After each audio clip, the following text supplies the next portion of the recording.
ಇದು ಅಭಿವೃದ್ಧಿ ಪರ ಬಜೆಟ್ ಎಂಬ ವ್ಯಾಖ್ಯಾನ ಸಹಜವಾಗಿ ಆಡಳಿತ ಪಕ್ಷದವರದು. ದೆಹಲಿಯಲ್ಲಿ ಸಂಸದ ಗೋವಿಂದ ಕಾರಜೋಳ ಅವರು ಪ್ರತಿಕ್ರಿಯಿಸಿದ್ದಾರೆ. ಮುದ್ರಾ ಯೋಜನೆಯಡಿ ಲೋನ್ ಅನ್ನ ಹೆಚ್ಚಿಸಲಾಗಿದೆ. ನಗರ ಪ್ರದೇಶಗಳಲ್ಲಿ ಮನೆ ನಿರ್ಮಾಣಕ್ಕೆ ಒತ್ತನ್ನ ಕೊಡಲಾಗಿದೆ. ಉದ್ಯೋಗ ಸೃಷ್ಟಿಗೆ ಆದ್ಯತೆಯನ್ನ ಕೊಡಲಾಗಿರುವಂತದ್ದನ್ನೇ ಪ್ರಮುಖವಾಗಿ ಎಲ್ಲರೂ ಕೂಡ ಹೈಲೈಟ್ ಮಾಡ್ತಾ ಇರೋದು. ಯಾಕಂದ್ರೆ ಉದ್ಯೋಗ ಸೃಷ್ಟಿ ಆಗ್ತಾ ಇಲ್ಲ, ನಿರುದ್ಯೋಗಿಗಳ ಸಂಖ್ಯೆ ಹೆಚ್ಚಾಗ್ತಾ ಇದೆ ಅನ್ನುವಂತಹ ಚರ್ಚೆ ಮೋದಿ ಗವರ್ಮೆಂಟ್ ಬಂದ ಒಂದು ವರ್ಷದ ನಂತರದಲ್ಲಿ, ಒಂದು ಅವಧಿಯ ನಂತರದಲ್ಲಿ ಹೆಚ್ಚು ಚರ್ಚೆಗೆ ಒಳಪಟ್ಟಿತ್ತು. ಈಗ ಈ ಬಜೆಟ್ನಲ್ಲಿ ಅದರ ಒಂದು ರಿಲೀಫ್ ಕೊಟ್ಟಿರೋದ್ರಿಂದಾಗಿ ಎಲ್ಲರೂ ಅದನ್ನೇ ಹೈಲೈಟ್ ಮಾಡ್ತಿದ್ದಾರೆ. ಏನ್ ಹೇಳಿದ್ದಾರೆ ಗೋವಿಂದ ಕಾರಜೋಳ ಕೇಳೋಣ.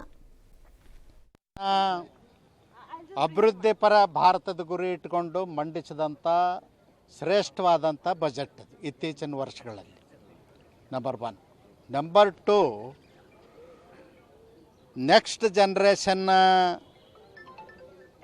ಗುರಿ ಇಟ್ಕೊಂಡು ಆರ್ಥಿಕತೆ ಮತ್ತು ಉದ್ಯೋಗದ ದೃಷ್ಟಿಯಿಂದ ಮಂಡಿಸಿರ್ತಕ್ಕಂಥ ಇದೊಂದು ಬಜೆಟ್.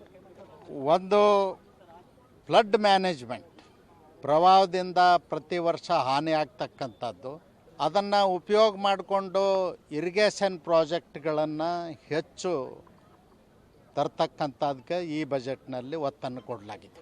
ಸಾಮಾಜಿಕ ನ್ಯಾಯದ ಹಿನ್ನೆಲೆ ಒಳಗೆ ST, SC, ST ಜನರಿಗೆ ಬೇಕಾಗ್ತಕ್ಕಂಥ ಮೂಲಭೂತ ಸೌಕರ್ಯಗಳನ್ನು ಉದ್ಯೋಗ ಸೃಷ್ಟಿ ಮಾಡ್ತಕ್ಕಂಥದ್ದಕ್ಕೆ ಹೆಚ್ಚಿನ ಅವಕಾಶವನ್ನು ಮಾಡಿಕೊಟ್ಟಿದ್ದಾರೆ. ಮತ್ತು ಮುದ್ರಾ ಯೋಜನೆ ಒಳಗೆ 10 ಲಕ್ಷದವರೆಗೂ ಒಂದು ಲಿಮಿಟ್ ಇತ್ತು. ಆ ಲಿಮಿಟನ್ನು ಹೆಚ್ಚು ಮಾಡಿದ್ದರಿಂದ ಸಾಮಾನ್ಯ ಬಡ ಕುಟುಂಬಗಳಿಗೂ ಅನುಕೂಲ ಆಗ್ತಕ್ಕಂಥ ಒಂದು ಯೋಜನೆ ಇದು. ಪ್ರಧಾನ ಮಂತ್ರಿ ಆವಾಸ್ ಯೋಜನೆ ಒಳಗೆ ನಗರ ಪ್ರದೇಶಗಳಲ್ಲಿ ಮನೆಗಳ ಸಮಸ್ಯೆ ಭಾಳ. ಅದಕ್ಕೆ 10 ಲಕ್ಷ ಕೋಟಿವರೆಗೂ ಈ ವರ್ಷ ಬಜೆಟ್ನಲ್ಲಿ ಅವಕಾಶವನ್ನು ಮಾಡಿಕೊಟ್ಟಿದ್ದಾರೆ. ಇದೊಂದು ಅತಿ ಹೆಚ್ಚಿನ ಮೊತ್ತವನ್ನು ಕೊಡೋದ್ರಿಂದ ನಗರ ಪ್ರದೇಶದಲ್ಲಿ ಏನು ವಾಸವಾಗಿರ್ತಕ್ಕಂಥ ಬಡವರಿಗೆ ಮನೆಗಳನ್ನ ಕೊಡಲಿಕ್ಕೆ ಅನುಕೂಲ ಆಗ್ತದೆ. ಮತ್ತು ಯುವಕರಿಗೆ ಉದ್ಯೋಗ ದೃಷ್ಟಿಯಿಂದ 4.1 ಕೋಟಿ ಯುವಕರಿಗೆ ಉದ್ಯೋಗ ಸೃಷ್ಟಿ ಮಾಡ್ತಕ್ಕಂಥ ಹೊಸ ಒಂದು ವ್ಯವಸ್ಥೆಯನ್ನು